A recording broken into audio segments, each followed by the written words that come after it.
Hello everyone, welcome to junior academy. आज जिस topic के बारे में बात करेंगे वो है eyelet PG 2023। Now I hope you have got the news already कि आईलेट पीजी इस बार दिसंबर में हो रहा है, which is also preponed, right? CLAT PG 18 दिसंबर को, आईलेट पीजी 11 दिसंबर को. So in this video we're going to talk about the pattern, we're going to talk about the syllabus, we're going to talk about the analysis of the previous year's question paper and also some very important update for the IELTS PG जो last में बताऊंगा. So please stay till the very end. Okay, so let's talk about the IELTS PG in general. ठीक है, तो IELTS PG के अगर बारे में मैं बोलूँ, IELTS PG has changed its pattern and also syllabus in last year. The reason being कि पहले IELTS PG के जो क्वेश्चन पेपर आते थे, it was more on the line of CLAT PG IELTS PG के क्वेश्चन पेपर इसी type के रहते थे. उसके बाद CLAT PG came up with the comprehension and IELTS PG then moved into something very unique of its kind. ठीक है, उनके अलग different kind of question paper है. So many of the student are pretty much confused कि whether go for IELTS PG और CLAT PG because दोनों के pattern अलग है. ठीक है, तो दोनों के लिए थोड़ा डिफरेंट काइंड ऑफ प्रिपरेशन और अप्रोच चाहिए होगा. So let's talk about in detail. IELTS PG के पैटर्न क्या है? IELTS PG के अगर मैं पैटर्न की बात करूं, IELTS PG में मेरे सामने पैटर्न खुला हुआ है, that's why I am looking at it. IELTS PG के जो पैटर्न है दैट इज इंग्लिश 50 मार्क्स के आते हैं. उसके बाद लीगल रीजनिंग है which is from different legal subjects which is of another 50 marks and then subjective questions. ठीक है, ये है बेसिकली तीनों डिफरेंट पार्ट जहां से 150 मार्क्स, ठीक है, 1.5 घंटे का टाइम एंड ऑफलाइन पेपर होते हैं. So this is from the IELTS PG perspective. Okay, this is from the IELTS PG perspective. We are going to go in detail about this particular, इस pattern के बारे में और थोड़ा जानते हैं और थोड़ा देखते हैं so that we can understand the whole thing. So let's talk about the first part, that is English. English में क्या पूछा जाता है, किस टाइप का question. So English first last year में जो पहली बार चेंज किया गया, पहली बार क्वेश्चन पेपर में ऐसा बोला जा रहा है कि और ऐसा दिखाया गया है कि what they are setting up is comprehension level के क्वेश्चन आएंगे. पहले कॉम्प्रिहेंशन, वहां से कुछ क्वेश्चन आंसर रहेंगे. ठीक है, जैसे इंग्लिश कॉम्प्रिहेंशन होते हैं और आप देखते हो इंग्लिश कॉम्प्रिहेंशन जैसे जहां से पैसेज से डायरेक्टली क्वेश्चंस, जहां से आपको आंसर पैसेज से ही मिलेंगे, कुछ मीनिंग वाले क्वेश्चन से that will be there 7-8 questions like that. 7-8 questions antonym synonym, 7-8 questions synonym, 7-8 questions idiom से and 7-8 questions from legal magazines. So legal magazines generally English में पूछे नहीं जाते, it is one of its kind, I told you. So 7-8 questions from legal magazines that were asked and also 7 questions were based from grammatical corrections and different things. So total 50 marks from English. And if I talk about last year's English was pretty much not difficult per se, but अगर मैं सारे तीनों part मिला के बात करूं, legal reasoning, English और subjective part, English was the more difficult one. Okay, so people faltered on the English part whose English was not good. For them I'm talking about, but overall English can be tackled. English can be tackled.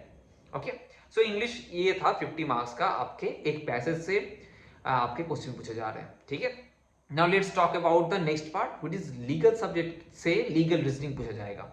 Legal subject से अगर legal reasoning पूछा जाएगा ये portion में, ठीक है, different various legal subjects that like constitution, jurisprudence, contract, tort, IPC.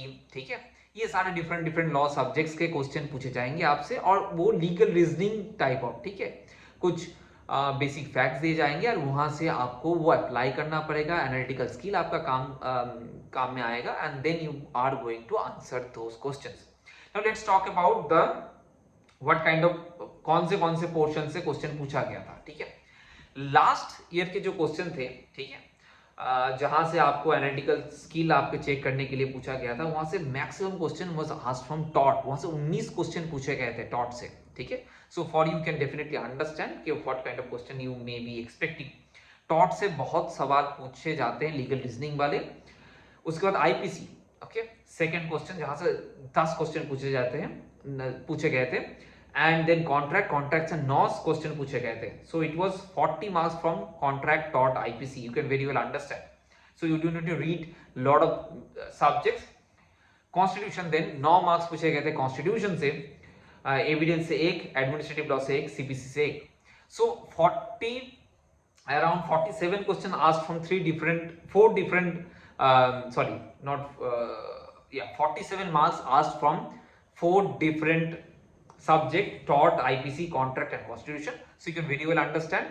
Generally IELTS PG के जो सिलेबस होते थे, सब्जेक्ट्स पूछे जाते हैं वो है कॉन्ट्रैक्ट, टॉट, IPC, international law, jurisprudence, constitution और सीआरपीसी एविडेंस पूछे जाते हैं. पहले भी पूछे जाते थे. तो अभी एविडेंस से 1 क्वेश्चन था और आपके CPC and administrative law was, administrative law कभी कभार कॉन्स्टिट्यूशन लॉ, एडमिनिस्ट्रेटिव लॉ के क्वेश्चन आपको मिलेंगे. कॉन्स्टिट्यूशन के पोर्शन में एडमिनिस्ट्रेटिव लॉ पूछे जाते हैं. काइंड ऑफ वो आपको देखने के लिए बहुत सारे एग्जाम्स में मिलते हैं. और CPC is one of the question. अब सीपीसी एक मार्क्स के लिए आप उतना टेंशन लेने की बात नहीं है, ठीक है. तो मोर और लेस आपको सब्जेक्ट्स में बताया गया, these are the important subjects for IELTS PG, so do focus on that. We are going to talk more in the later videos के how to prepare for different subjects, what are the most important part. Okay, now rest part is the subjective part. Subjective part is जो question पूछे गए थे वहां से 50 marks था. Subjective part is also very important. It was the deciding factor for subjective marks. But सबसे जो important चीज है, सब्जेक्टिव क्वेश्चन किस पर्टिकुलर टॉपिक के ऊपर पूछे जाएंगे. वहां पर कुछ क्वेश्चंस बेसिक के ऊपर भी था, ठीक है. और सबसे जो इंपॉर्टेंट रिसेंट टॉपिक के ऊपर सब्जेक्टिव पार्ट पूछे जा रहे हैं. तो recent topic is one of the most important part that you have to take care which you are preparing for CLAT PG, ठीक है. वो टॉपिक भी आपके लिए चल जाएगा. It's not that you have to prepare separately. तो ये रहा आपका ओवरऑल प्रीवियस ईयर्स के question paper analysis along with the subjects that you have to focus on, ठीक है. Now let's talk about the most important part. Now IELTS PG के लिए we Jurisearch have curated a very affordable comprehensive course, ठीक है, जिसमें आपके English preparation भी है, आपके सब्जेक्टिव पार्ट के प्रिपरेशन भी है, आपके बेसिक के प्रिपरेशन भी है एंड ऑल्सो आपके सब्जेक्टिव पार्ट मॉक भी है. Everything it's related to new pattern. Now let me talk more about it. So first let's talk about English. English में आपको जैसे लास्ट ईयर भी we have given the IELTS PG preparation. तो जैसे ये लोग पैटर्न सेट किए थे हम लोग, we assumed it and we have given that kind of already to the student. idiom and आपके synonym, antonym, grammatical mistakes, ठीक है. तो उसके ऊपर आपके वीडियो लेक्चर्स रहेंगे. उसके बाद बेसिक्स लॉ सब्जेक्ट्स के ऊपर आपके वीडियो लेक्चर्स प्रोवाइड किए जाएंगे so that you will have the basic understanding about the subject, so that आप एनालिटिकल रीजनिंग लगा सकते हो, लीगल रीजनिंग लगा सकते हो, जहां पर आप वहां से आंसर डिड्यूस कर पाओगे. सो उसके लिए फाइन ट्यून वीडियो कंटेंट आपके लिए बनाया जा रहा है, ठीक है, बनाया गया है. सेकंड है एंड थर्ड है आपके सब्जेक्टिव पार्ट के लिए कि आप कैसे एक अच्छा आंसर लिख सकते हो, उसके लिए वीडियो लेक्चर्स रहेंगे आपके लिए. और उसके साथ आपको असाइनमेंट दिया जाएगा that you have to write it, you have to send back and we are going to review it live, ठीक है. वो इंडिविजुअल फीडबैक भी दिया जाएगा आपके रिगार्डिंग दिस, ठीक है. तो that is also going to be very very fruitful for your IELTS PG preparation and subjective part I told you. Now let's talk about the mock. There are more than 15 plus mocks, full length mock जो new pattern के ऊपर, English legal reasoning के ऊपर आपके मॉक्स रहेंगे, ठीक है. All those things will be there very affordable cost में. लिंक इज गिवन बिलो, आप जाके चेक करो, ठीक है. And do enroll for it. The reason being it is so comprehensive and affordable. If you are going for IELTS PG, this is the best one, okay, I can tell you. Now if you have any query regarding the IELTS PG preparation, do let me know in the comment box. I'll make another video regarding that. Definitely I'll make some videos regarding the IELTS PG, okay. And this is it from my side regarding the IELTS PG preparation, starting of IELTS PG preparation.